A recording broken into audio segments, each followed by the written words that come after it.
दोस्तों आईपीएल का रोमांच अब अपने अलग लेवल पे जा पहुंचा है और जैसे जैसे आईपीएल आगे बढ़ता जा रहा है बीसीसीआई के सेलेक्टर्स के लिए टेंशन भी बढ़ता जा रहा है, क्योंकि हमें पता है कि आईपीएल के ठीक बाद टी20 वर्ल्ड कप खेला जाएगा, जिसके लिए बीसीसीआई को 11 प्लेयर्स की प्लेइंग 11 और 15 प्लेयर्स का स्क्वाड चाहिए।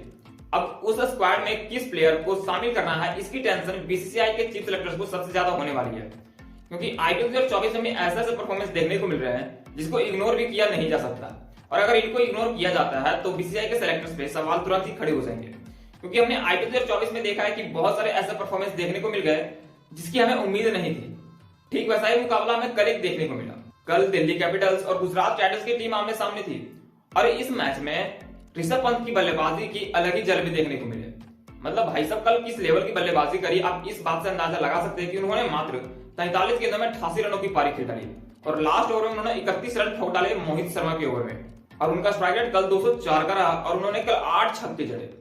अब ऋषभ पंत जैसे प्लेयर को इग्नोर तो नहीं किया जा सकता। वहीं आपको याद होगा कि ऋषभ पंत के टफ कंपटीटर इस साल जो थे वो है दिनेश कार्तिक। भाई साहब दिनेश कार्तिक पूरे आईपीएल 2024 में 220 से ज्यादा के स्ट्राइक रेट से बल्लेबाजी कर रहे हैं और उनका परफॉर्मेंस भी काफी शानदार है। उन्होंने 261 रन बनाए हैं जो कि आरसीबी की तरफ से सेकंड हाईएस्ट है और उनका एवरेज भी लगभग 50 से ऊपर का रहा है। अब बीसीसीआई के सेलेक्टर्स के लिए टेंशन इसलिए बढ़ गई है कि स्लॉट एक ही खाली है और प्लेयर्स काफी सारे हैं, चाहे वो ऋषभ पंत हो, संजू सैमसन हो, जितेश शर्मा हो या फिर दिनेश कार्तिक हो। अब किन प्लेयर को शामिल करा जाएगा इसकी टेंशन अब बीसीसीआई को सबसे ज्यादा होने लगी है, क्योंकि हमें पता है कि इन प्लेयर्स ने काफी शानदार परफॉर्मेंस दी है और इनकी परफॉर्मेंस को नजरअंदाज नहीं किया जा सकता। और जिस तरह से कल ऋषभ पंत ने इंजरी के बाद से वापसी करते हुए रन बनाए हैं, उसको देखने के बाद एक बात भी क्लियर होगी कि ऋषभ पंत का जगह भी अब हमें लगभग फिक्स नजर आ रहा है। वहीं आपको याद होगा कि आज से 3-4 दिन पहले एक न्यूज आई थी जिसमें टॉप 10 खिलाड़ी जो कि कंफर्म कर दिए गए थे बीसीसीआई के द्वारा, उसमें ऋषभ पंत का भी नाम शामिल था। अब देखना दिलचस्प होगा कि ऋषभ पंत के जगह पे किसी और प्लेयर को शामिल करा जाता है या फिर ऋषभ पंत को ही टीम में एज फर्स्ट विकेट कीपर के चॉइस पे रखा जाता है, क्योंकि हमारे पास केएल राहुल, दिनेश कार्तिक, संजू सैमसन जैसे ऑप्शन भी पहले से ही अवेलेबल है। वहीं अगर कल की मैच की बात करें तो कल आईपीएल 2024 का 40वां मुकाबला खेला गया जो कि गुजरात टाइटंस और दिल्ली कैपिटल्स के बीच हुआ। इस मुकाबले में टॉस जीता गुजरात टाइटंस ने और पहले गेंदबाजी करने का फैसला किया। वहीं दिल्ली की तरफ से ऋषभ पंत कल अलग ही मूड में नजर आए। कल उन्होंने 43 गेंदों में 88 रनों की पारी खेली जिसमें 8 शानदार छक्के शामिल रहे और उनका स्ट्राइक रेट 204 का रहा और उनकी पारी की बदौलत दिल्ली कैपिटल्स की टीम जो कि 150 रनों तक अटकते हुए में नजर आ रही थी, उस टीम ने 224 रनों का स्कोर बना दिया और गुजरात टाइटंस को 225 रनों का टारगेट दे दिया। अब इतना बड़ा टारगेट में सिर्फ ऋषभ पंत का ही योगदान नहीं रहा, उनका साथ बखूबी दिया। वहीं ऋषभ पंत का साथ दिया कृष्ण श्रफ ने, जिन्होंने 7 गेंदों में 26 रनों की पारी खेली और स्कोर कार्ड को तेजी से बढ़ाया। वहीं इन दोनों के पहले जिन्होंने दिल्ली कैपिटल्स की पारी को संभाला था वो रहे अक्षर पटेल, जिन्होंने कल 43 गेंदों में 66 रनों की पारी खेली और इस पारी में उन्होंने 5 चौके और 4 शानदार छक्के जड़े। अब अक्षर पटेल कल आउट ऑफ सिलेबस आ गए थे गुजरात टाइटंस के लिए और उन्होंने अपनी पारी को काफी अच्छी से बिल्डअप किया और दिल्ली कैपिटल्स की टीम को संभाले रखा। वहीं ओवरऑल फिनिशिंग के बाद दिल्ली कैपिटल्स का स्कोर 224 जा पहुंचा, जिसमें सबसे बड़ा योगदान मोहित शर्मा का रहा, जिन्होंने लास्ट ओवर में 31 रन दिए। वहीं अगर गुजरात टाइटंस के गेंदबाजों की बात करें तो सबसे पहला नाम आता है मोहित शर्मा, जिन्होंने कल 4 ओवर में 73 रन दिए और आईपीएल के इतिहास में किसी एक मैच में सबसे ज्यादा रन देने का रिकॉर्ड अब बासित थम्पी से हटकर मोहित शर्मा के नाम हो गया। उन्होंने कल 4 ओवर में 73 रन दिए।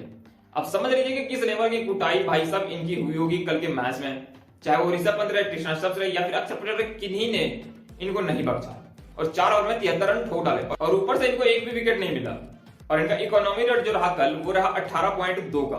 वहीं इनके अलावा जो सबसे महंगे प्लेयर साबित हुए वो रहे नूर अहमद, जिन्होंने 3 ओवर में 36 रन दिए। अब आप समझ लीजिए कि मोहित शर्मा की गेंदबाजी में और दूसरे गेंदबाजों की गेंदबाजी में कितना का डिफरेंस है।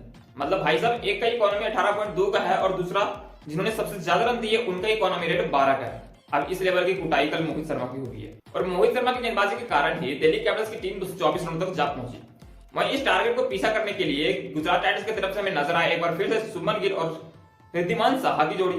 हालांकि इस मैच में सुमन गिल तुरंत ही चलते बने। उनका कहना था कि इतने बड़े रन चेज तो मेरे से कभी हुए ही नहीं है, तो आज कहां से ही होंगे, इसलिए उन्होंने आज रन बनाने से साफ मना कर दिया और मात्र 6 रन बनाकर पवेलियन चले गए।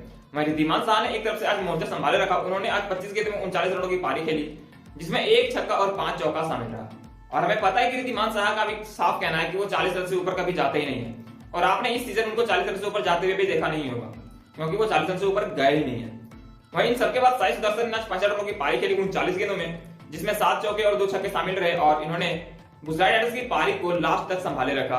वहीं इनके अलावा अगर किसी ने अच्छी बल्लेबाजी करी तो वो रहे डेविड मिलर, जिन्होंने 23 गेंदों में 55 रनों की पारी खेली। उन्होंने 3 छक्के और 6 चौके जड़े और उनका स्ट्राइक रेट 239 का रहा। और जब तक डेविड मिलर रहे तब तक इस गेम में गुजरात टाइटंस बनी हुई रही। मतलब काफी अच्छी बल्लेबाजी चल रही थी गुजरात टाइटंस की तरफ से जब तक डेविड मिलर क्रीज पर मौजूद थे। वहीं इनके अलावा अगर किसी थोड़ी सी फाइट करने की कोशिश करी तो वो रहे आसिफ खान, जिन्होंने 11 गेंदों में 23 रनों की पारी खेली और गुजरात टाइटंस को एक शर्मनाक हार से बचा लिया और मात्र 4 रनों से दिल्ली कैपिटल्स इस मैच को जीतने में कामयाब रही। वहीं अगर दिल्ली कैपिटल्स के गेंदबाजों की बात करें तो खलील अहमद के नाम 2 ओवर में 26 रन रहे, उनको विकेट नहीं मिला। एंड्रयू नोकिया के नाम 3 ओवर में 48 रन रहे और इनका तो फिक्स है कि 15 के कम से इकोनॉमी से रन उठाने ही नहीं है।